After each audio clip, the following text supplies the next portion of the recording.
हाय बच्चों, स्वागत है आप सभी का। अगर आप इस वीडियो को देखने आए हैं, इसका मतलब आपके बोर्ड एग्जाम की तैयारी बहुत अच्छे से हो चुकी है। अब आपको सिर्फ एक ऐसी स्ट्रैटेजी चाहिए, एक आखिरी 30 डे स्ट्रैटेजी जो कि आपके लिए एक रामबाण की तरह काम करे और जो आपका गोल है बोर्ड एग्जाम्स में, जो भी आपने मार्क्स सोचे हैं, उसको आप अचीव कर पाए। So you are at the right place. I will be giving you some of the tips जिससे आप अपनी 30 डेज की स्ट्रैटेजी को मेरे साथ यहाँ पे आज समझ सकते हैं कि एग्जैक्टली अब आपको किस दिशा में जाना है। आइए शुरुआत करते हैं। सो स्टूडेंट्स, आपको बेसिकली अब अपने लिए जो सबसे ज्यादा क्रूशियल इस टाइम पे होता है, that you need to set your time table. कहने को आपको ये हर इंसान, हर यूट्यूब पे इंसान आपको ये बात बताएगा कि आपको अपने लिए टाइम टेबल सेट करना है, बट आपने कभी इस बात को सीरियसली नहीं लिया होता है। मैं आपको यहाँ पे समझाने वाली हूँ कि एक टाइम टेबल को सेट करने की सीरियसनेस क्यों आपके अंदर आनी चाहिए। बेटा देखो, अगर आप अपने दिन की शुरुआत कर रहे हैं, आप सुबह उठे हैं, आपको पता है आपको बोर्ड एग्जाम्स के लिए पढ़ना है, लेकिन आपको आइडिया नहीं है कि आपको आज पूरे दिन में क्या क्या चीजें कवर करनी है, कौन कौन से सब्जेक्ट्स मुझे आज पढ़ने हैं, तो आप आधे से ज्यादा समय इसी में गवा देते हैं कि यहां से शुरू करूं या वहां से शुरू करूं, ये वाला सब्जेक्ट पढ़ूं कि वो वाला सब्जेक्ट पढ़ूं। इससे आपका आधे से ज्यादा समय वेस्ट हो जाता है।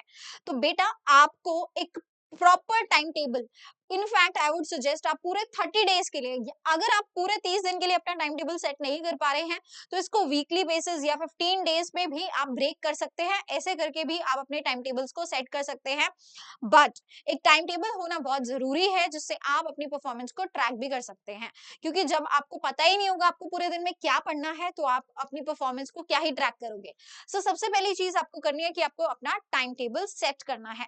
Now a very important thing जो आपको ध्यान रखनी है अपने टाइम टेबल को सेट करते वक्त, कि बेटा जब आप अपने टाइम टेबल को बना रहे होंगे ना, तो आपको वहां पे डिफिकल्ट सब्जेक्ट्स, इजी वाले नहीं, क्योंकि ये समय ऐसा है, आप इस समय पे जो भी आपके डिफिकल्ट सब्जेक्ट्स हैं उसको अगर पहले निपटा देते हैं, तो आगे की कहानी आपके लिए बहुत आसान हो जाती है।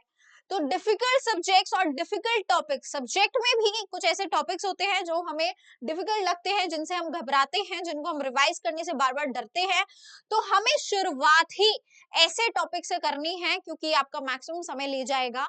इसीलिए अगर आप ऐसे स्टार्ट करते हैं तो आगे के दिन आप जल्दी जल्दी अपने सिलेबस को कवर कर पाएंगे। नेक्स्ट थिंग स्टूडेंट्स, आपको रिवीजन स्ट्रैटेजी कैसी रखनी होगी।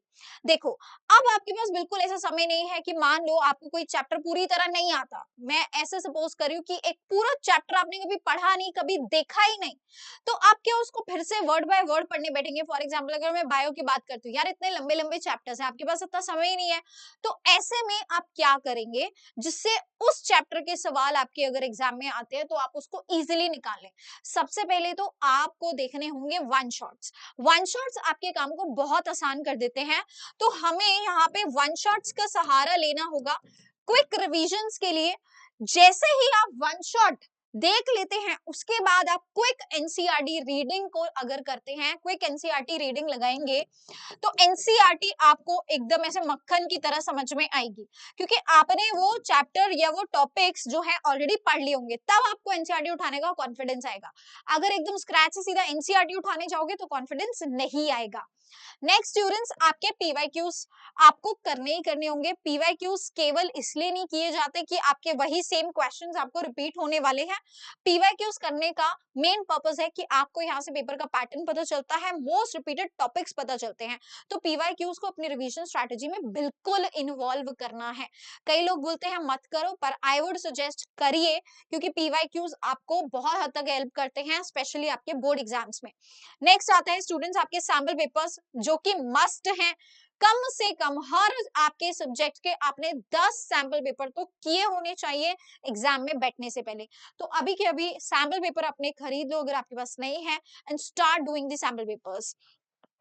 नेक्स्ट स्टूडेंट्स, आपको करना है भाई, जो सबसे ज्यादा इंपॉर्टेंट है, आपकी लाइफ में बहुत ज्यादा डिस्ट्रैक्शंस हैं, तो ये एक ऐसा समय है, एक किसी भी बोर्ड एस्पिरेंट के बोर्ड एग्जाम में अपीयर होने वाले बच्चे के लिए ये वाला जो समय होता है ना, जनवरी से लेके जब तक आपका पेपर चल रहा है बेटा, ये बहुत क्रूशियल समय होता है। इसमें आप डिस्ट्रैक्शन का डी भी शामिल नहीं कर सकते।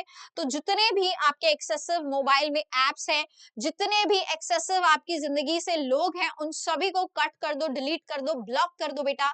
इन सब की अभी आपको जरूरत नहीं है।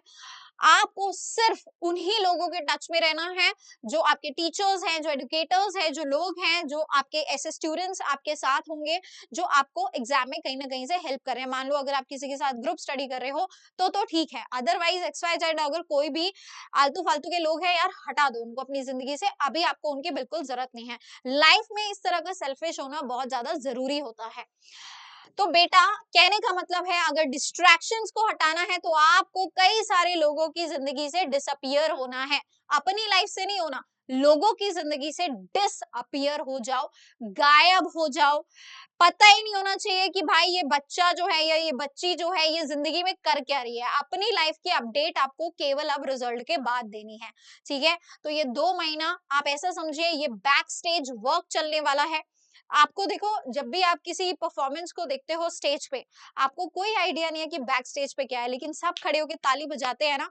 तो अब आपको ऐसी ही पूरी तैयारी बैक स्टेज करनी है ताकि लोग आपके लिए ताली बजाएं जब आप बोर्ड एग्जाम्स में 90 अबव लेके जाने वाले हैं, ठीक है बेटा। एंड बेटा, नेक्स्ट चीज यहाँ पे आती है, अगली चीज जो कि बहुत ज्यादा इंपॉर्टेंट है। केवल अपने लिए टाइम टेबल को सेट कर लेना, ठीक है मैंने टाइम टेबल बना लिया, ठीक है मुझे आज ये चीज पढ़नी है, पर आपने वो पढ़ा है या नहीं पढ़ा ये कैसे पता चलेगा? तो अपने आप को एक ट्रैकर में जरूर रखिए, और ये ट्रैकर आपका खुद का ट्रैकर होना चाहिए। कोई और इंसान आपको ट्रैक नहीं करेगा, आप खुद अपने परफॉर्मेंस को ट्रैक करेंगे। अपने पूरा आपने जो भी अपने लिए टाइम टेबल सेट किया था एवरी डे, है ना, हर दिन के हिसाब से आपको अपनी सारी के सारे गोल्स जो होंगे उसको ट्रैक करना होगा। तो उसके लिए आप डेली बेसिस पे अपने आप को गोल्स असाइन करें, डेली बेसिस पे अपने अपने लिए इस तरह के टाइम टेबल सेट करें, और उसको एंड ऑफ द डे जाके ट्रैक जरूर करना। अगर आपके वो गोल्स कंप्लीट होते हैं बच्चे, तो इसका मतलब आपको अगले दिन के लिए इमीडिएट एनर्जी आती है कि अब मुझे नेक्स्ट डे ये करना है, ठीक है। और अगर आपने नहीं किया होता तो आपको वैसे ही टेंशन हो जाती है कि नाउ नेक्स्ट डे अब मुझे 2x जो है जाके मेहनत करनी पड़ेगी। तो ये आपके अंदर खुद इस तरह का, अब आपको ना अपना टीचर खुद ही बनना है। अब ऐसा समझो, अब आपके आसपास कोई नहीं होने वाला। अब अपने गुरु, अपने टीचर आप खुद हैं। अब सारी की सारी आपकी लाइफ की जो जिम्मेदारी है उसकी डोर आपके हाथ में है। सो अब आपको इतनी मैच्योरिटी तो अपने अंदर लानी ही पड़ेगी। एंड लास्ट एंड बिल्कुल जो आखिरी चीज मैं हमेशा बच्चों को कहती हूँ, that you have to believe in yourself. अगर खुद पे भरोसा नहीं है ना, तो कोई भी आपकी मदद नहीं कर सकता। ऐसा सुना होगा ना, God helps those who help themselves. बिल्कुल इसी तरह टीचर भी उन्हीं की मदद करते हैं जो बच्चा अपनी मदद खुद करना चाहता है। तो बेटा, अगर आप अपने आप पे भरोसा कर लेते हैं ना, believe you can, you are already half way there. आपने वो आधा रास्ता पहले ही तय कर लिया है। बिलीव से आपके अंदर कॉन्फिडेंस आता है, और कॉन्फिडेंस से आपके अंदर ऑप्टिमिज्म आता है, पॉजिटिविटी आती है, और काम करने की एनर्जी भी आती है, जो कि हमें अब नेक्स्ट 30 डेज के लिए बहुत ज्यादा जरूरी है। इस वीडियो को एंड तक देखने के लिए बहुत बहुत शुक्रिया। आपको ये वीडियो बहुत काम आने वाली है, बट आपको ये सारी चीजें फॉलो जरूर करनी पड़ेंगी। मुझे कमेंट सेक्शन में जरूर बताना कि what else do you want from me on this channel. इस चैनल को सब्सक्राइब जरूर कर लेना, मैं इसी तरह के कंटेंट आपके लिए यहाँ पे लेके आऊंगी। फिलहाल I am planning the non academic contents, but अगर आप मुझसे डिमांड करते हैं एकेडमिक कंटेंट की, तो I will also put that, ठीक है। चैनल को सब्सक्राइब जरूर कर लेना।